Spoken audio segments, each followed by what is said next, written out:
Salut, c'est Baptiste de Badminland. Léo, Éloi, j'ai quelques questions à vous poser. Vous avez remporté la médaille d'argent au championnat d'Europe à Horsens. Avec un peu de recul, que ressentez-vous aujourd'hui? Alors on revient sur notre médaille d'argent au championnat d'Europe à Horsens au Danemark avec Éloi et ouais, ce qu'on ressent, voilà, c'est vrai que ça fait 2 mois que ça s'est passé. On a toujours un peu de fierté, je pense, mais on aura pas mal de temps, ça va durer un bon moment. De toute façon, c'est écrit à jamais, donc ça c'est une bonne première chose. Mais depuis on a refait des tournois et tout ça, donc on s'est focus sur la suite parce que ça s'arrête pas après les championnats d'Europe. Et il y a beaucoup de choses qui arrivent avec les championnats du monde à Paris en fin août. Comme l'a dit Léo, beaucoup de fierté, bien évidemment. Ça fait 2 mois maintenant que c'est passé, mais la fierté reste, hein, je pense. On est très heureux, très fiers, mais comme le dit Léo, on a switché. Bon là aujourd'hui, on a été un peu freiné par un petit bobo de Léo, mais on reviendra plus fort pour les championnats du monde à Paris cet été. En demi-finale des championnats d'Europe, le 12 avril, votre adversaire, Frédéric Saugaard, s'est blessé. Comment avez-vous vécu ça? Ouais, c'était un match assez particulier, cette demi-finale. Ça s'est arrêté précipitamment au début du troisième. C'était une blessure de Saugaard à la fin du deuxième. Donc forcément, l'issue du match nous rend pas très très fiers, mais bon, le résultat est là. On était quand même très contents de se qualifier en finale. Sur le moment, forcément, on avait une pensée pour lui parce que, bien sûr, à domicile, il avait aussi, enfin tous les deux, je pense, ils avaient vraiment l'envie de rejoindre la finale et d'aller chercher à domicile. Donc, ouais, c'était un peu particulier, mais malgré tout, il faut savoir passer outre et je pense qu'on l'a bien fait. On a réussi à switcher, bien que ça met un petit coup derrière la tête quand même sur le moment. C'est assez bizarre. C'est pas souvent qu'on vit des moments comme ça. Mais... Ouais, je pense que c'est la première fois que sur le terrain, je sais pas toi, ça t'est déjà arrivé, mais que je joue des gens qui se blessent et qui abandonnent sur le terrain directement. C'est la première fois, donc ouais, c'est vrai que ça touche pas mal. Après, voilà, on était presque à 1-7 partout, donc voilà, on leur tenait bien tête. C'était eux les favoris avant le match.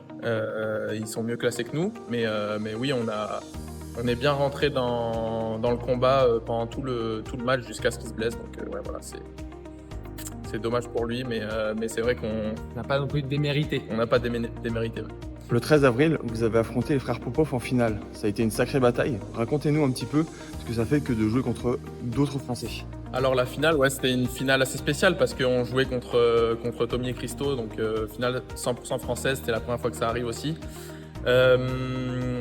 Match très serré du début à la fin. Voilà, ils prennent l'ascendant sur la fin du match. C'est vrai que voilà, on a tout donné et tout. C'était un match très intense physiquement et aussi émotionnellement parce que voilà, c'est des gars avec qui on s'entend très bien et tout.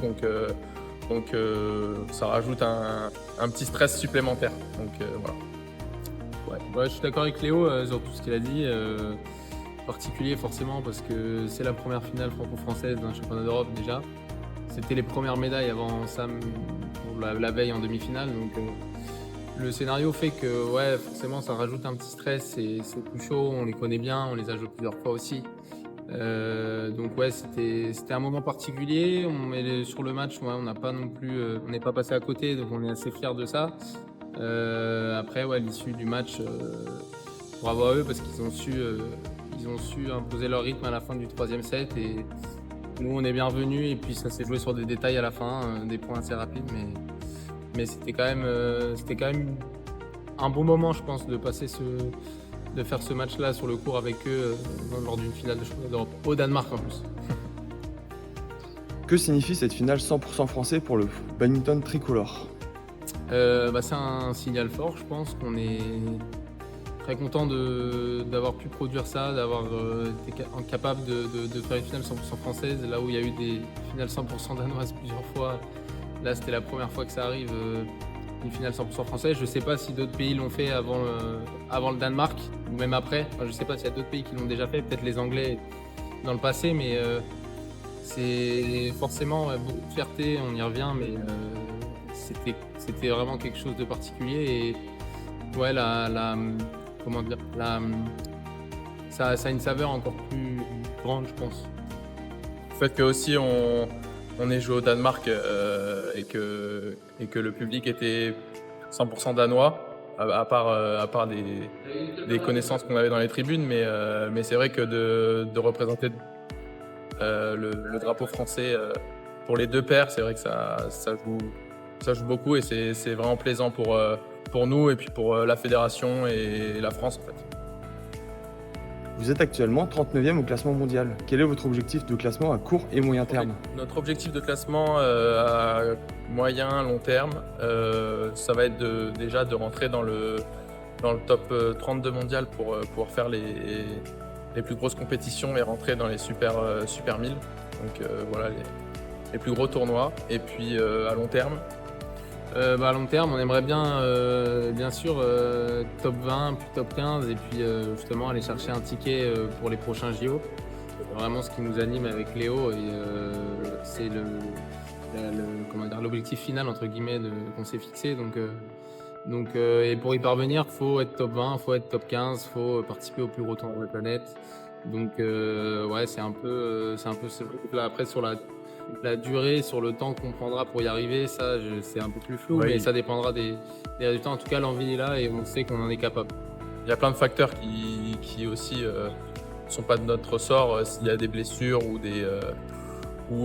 des tirages un peu plus compliqués sur les premiers tournois qu'on va faire quand on va jouer sur les Super 1000. Voilà, si on a un peu de chance à tomber sur des joueurs qu'on peut aller taper et passer des tours, c'est vrai que ça va nous faire monter plus rapidement. Donc ça, c'est aussi quelque chose à prendre en compte et ça, on peut rien y faire. Mais surtout, bien s'entraîner pour progresser, ça c'est le plus important. Quel est l'impact de votre médaille d'argent au championnat d'Europe sur votre ambition au classement mondial? L'impact, je pense qu'on a prouvé sur cette semaine-là qu'on était capable de battre des paires. Les Anglais qu'on bat la semaine d'avant, ils sont 9e mondiaux, donc c'était une paire qui a été dans le top 10. Le jour suivant, on bat les Danois. Malgré le scénario du match, on arrive à faire jeu égal contre ces mecs-là qui sont top 15 mondiaux aussi. Donc on a montré qu'on était capable de le faire et donc forcément ça nous donne envie d'atteindre ce niveau-là. Après, bien sûr qu'avant ça, il y a pas mal d'étapes à franchir, mais on aimerait se rapprocher vraiment et être de plus en plus stable à un niveau comme ça, quoi. Avez-vous une stratégie spécifique pour progresser rapidement au classement mondial? Alors la stratégie pour monter au classement, c'est déjà de progresser dans un premier temps et de continuer à bien tourner ensemble sur le terrain. Donc ça se travaille à l'entraînement. Et après, en lien avec les coachs et tout le staff, ça va être de planifier nos compétitions pour essayer d'aller chercher des points et des victoires intéressantes contre des très bons joueurs pour encore plus progresser. Donc ça, c'est les deux combinés, je pense que c'est une bonne stratégie. On approche des mondiaux à Paris, à l'Adidas Arena du 25 au 31 août 2025. Quelle est la suite de votre programme? Alors, je me suis blessé en Indonésie au tournoi, donc là, malheureusement, on va pas pouvoir faire le tournoi au Canada, aux USA et au Canada, la tournée américaine. Donc là, je suis en pleine période de rééduc et de prépa physique pour me maintenir au top et reprendre rapidement mi-juillet. Donc pour avoir une préparation d'1 mois et demi à peu près pour les championnats du monde qui seront à Paris. Donc là, c'est focus sur l'entraînement, sur la réhab. Et puis Éloi, pour l'instant, il s'entraîne bien au BAD pour progresser seul pour l'instant et je le rejoindrai après. C'est ça. Moi, la préparation elle a déjà commencé du coup, depuis la semaine dernière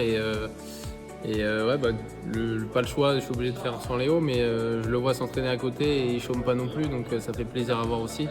C'est des aléas de la vie, ça peut arriver, on est conscient quand on est sportif de haut niveau et donc moi je me concentre, je mets toute mon énergie sur le terrain pour essayer de faire en sorte d'être bien aussi quand Léo reviendra, parce que je doute pas qu'il aura la dalle et que ce serait top qu'on soit tous les deux dans le même état d'esprit au moment où il revient, parce qu'on aura un bon mois, un gros mois pour se préparer bien quand même, donc ça va le faire.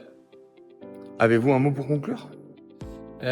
Pour finir, du coup, on aimerait remercier bien sûr tous les acteurs qui nous ont aussi permis de réaliser cette très belle semaine il y a 2 mois au championnat d'Europe. Donc la fédération, bien évidemment, pour tous les moyens mis en place depuis maintenant 2 ans et demi, 3 ans, où le staff s'est vachement étoffé, où on s'est vraiment professionnalisé, on le sent et on sent qu'on est soutenu encore plus qu'avant, donc ça fait plaisir, ça fait chaud au cœur.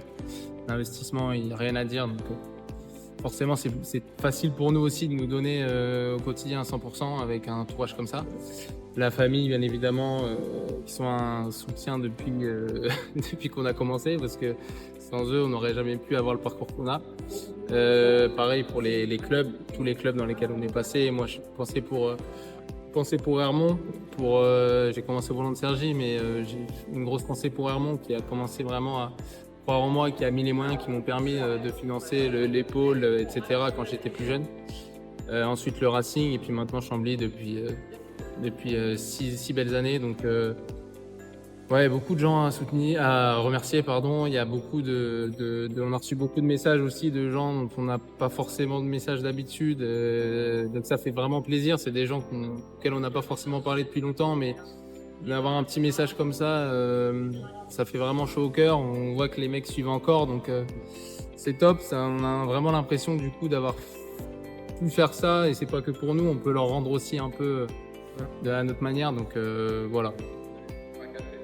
Ouais, bah, pareil, c'est vrai que ça fait 10-15 ans qu'on n'a pas parlé à des personnes et qu'on reçoit un message de soutien avant les matchs, après les matchs pour nous féliciter.